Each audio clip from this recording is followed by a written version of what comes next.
So inflation is higher than it's been in generations, maybe than it's been ever, depending how you measure it. So Joe Biden's response, he's going to print a lot more money and send it to the government of Ukraine.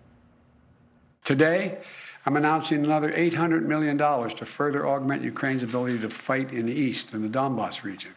This package includes heavy artillery weapons, dozens of howitzers, and 144,000 rounds of ammunition to go with those howitzers.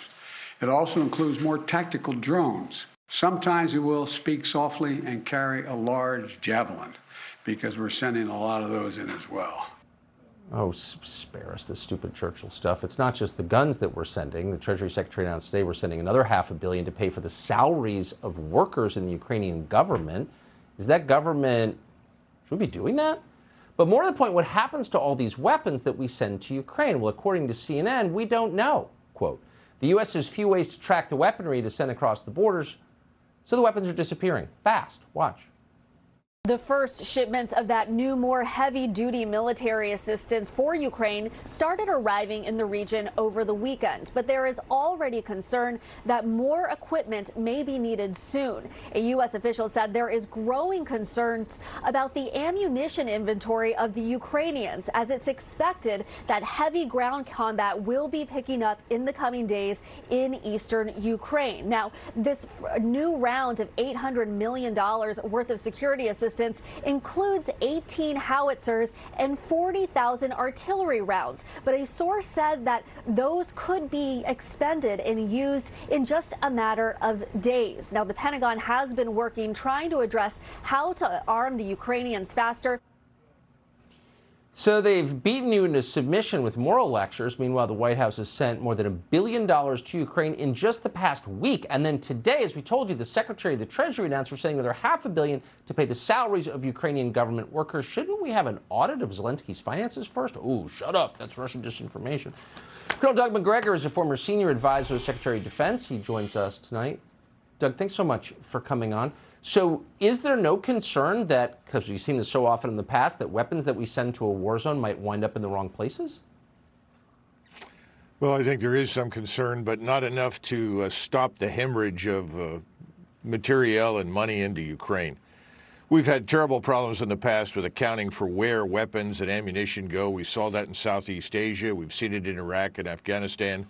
And I think we can say with some certainty that many of these weapons will end up in the hands of people we'd rather never see them in.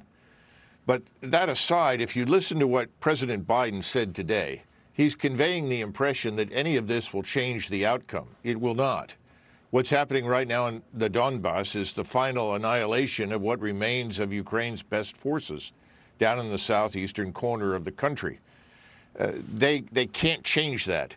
Remember, the distance from Poland to the battlefront is roughly the same as the distance between St. Louis and New York City. They don't have the infrastructure to train people. They don't have the infrastructure to sustain the equipment, and then they've got to move it.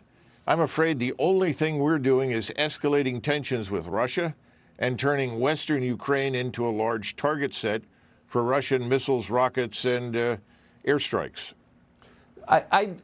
This is also sad for so many people, mostly the Ukrainian civilians caught in the middle of it. Are we making life better for them? It seems like we're fighting to the last Ukrainian, to me. Well, we are. And the thing is, I really think the president and his supporting advisors believe that somehow or another they're going to arrive at a negotiating table in the future where they will be able to dictate terms to Moscow.